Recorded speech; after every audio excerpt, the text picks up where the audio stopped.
Hey guys, welcome to a new mini-series here in my channel called Old versus Modern Games. This idea came to me when I was talking with my friend about Larian Studios and their upcoming Divinity game, and he mentioned something that truly shocked me.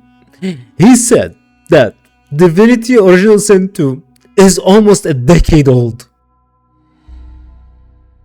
Yeah, let that sink in a little bit. But he also said something very interesting. He said that even though this game is as old as it is now, it still holds up against the modern games that are being released nowadays, which piqued my curiosity.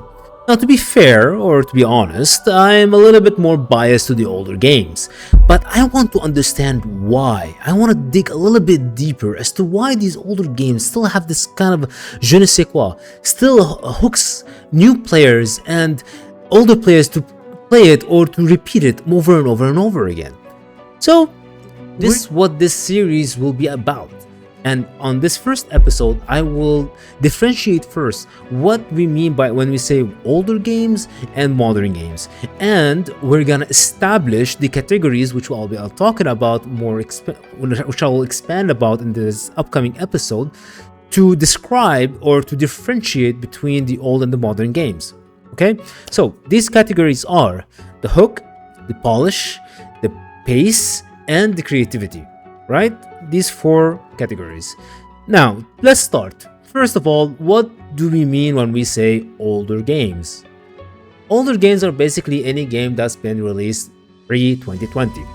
You can give it how much time you want, how much time frame you want. Well, let's just acknowledge that it's before PlayStation 5, right? The older generations. When it comes to, since everyone understands consoles, let's take it from here. And you can establish that any games that are older than the 2000s or early 2000s, you can just call them classics. And the modern games, everything released post 2020, right? Post PS5 era. Now that we've established that, let's talk briefly about the categories that you mentioned before. First of all, the hook. The hook is basically the first hour of the game. Will I have fun immediately when I start the game, or will the game make me wait about 2 hours until it starts being fun? You know, they gave you so much expositions or tutorials or whatever at the beginning, and then you lose interest. Now, to be fair, a lot of games get the hook right. It's not excluding the modern games. We have a lot of modern games that grab you immediately. And certain games have different kind of way to hook you in. Let's take the example of the Divinity Original Sin 2. This game hooks you by the narrative, the writing, and the art direction when it first begins, and the character creation. And we have games that we can basically compare it against, like Path of Exile 2 or Diablo 4, which basically hooks you on the action, combat, and character progression, the fast-paced and fast character progression, right? So see, there's not really much difference here, and we will expand about this in the next episode. And now to transition, these games may hook you, but will they keep you playing? And here we get to the polish section of the category. So when we say polish, what do we mean? Is there a lot of bugs when the first game got released? Is the performance really terrible? Is the engine this game working on is bad? Did older games do it right with their engines, or the modern games did it better, are doing it better? You know, it's just establishing a better performance wise. That's the whole category is about, which will be discussed in episode 2.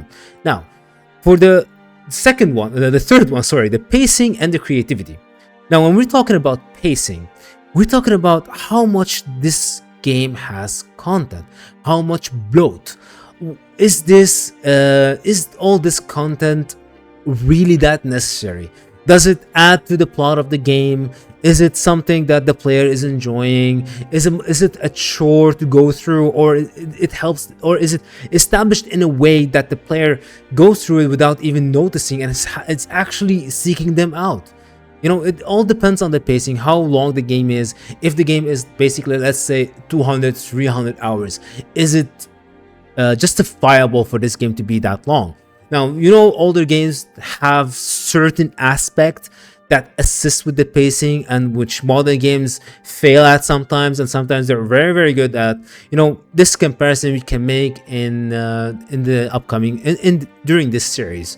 And last but not least, creativity. When we talk about creativity, we talk about world building, tone, context, immersion, AI, NPC behavior, all this come together.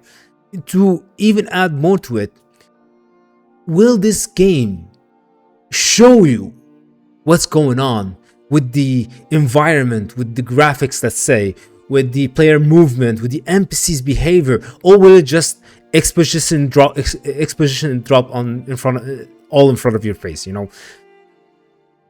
What can we tell? The perfect example I can think of right now, and more will come in the next episode, is about, let's say, Fallout. Fallout, for example, when you take New Vegas or Fallout 3, at the beginning they didn't have that good of an engine, so they had to really rely on the tone of the game to show you how desperate things are, and sometimes show you there's hope. See, there's different aspects of it, but just to let you guys know where we're going with this, where we're heading, and what we'll be expanding on. There's a lot of different games that I'll talk about, a lot of comparisons to be had. I just want you guys to strap in and hopefully stay with me at the end of this series. And I will do my best to keep things objectively as much as possible and try not to rant way too much like I'm doing basically right now. Anyway, okay.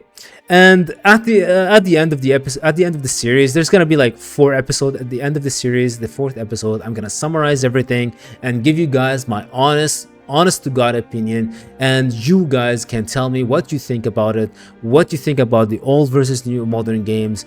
Which do you prefer? Which did it right? Which did it wrong? Which has the most advantage? Which has the most disadvantage? Which era really conquered everything, really was the era for gaming? Is it now? Was it in the 90s? Was it in the early 20s? This is your choice, your arguments to be made at the end of the series. If you're stuck at this part of the episode, hopefully you guys get, a little bit more intrigued at what we'll talk about in the upcoming episode, which will be a little bit of teaser. It will be about, like we mentioned, at the hook and the polish of the games. Between I just picked Divinity Original Sin 2 and Path of Exile 2, let's say. We'll drop in Baldur's Gate 3 in there as well. Anything RPG, asymmetric, from top to bottom, because there's a lot to discuss, a lot to unpack, and hopefully you guys will stay in for the whole experience. Thank you for joining. I'll see you in the next episode. Ciao for now. Bye bye.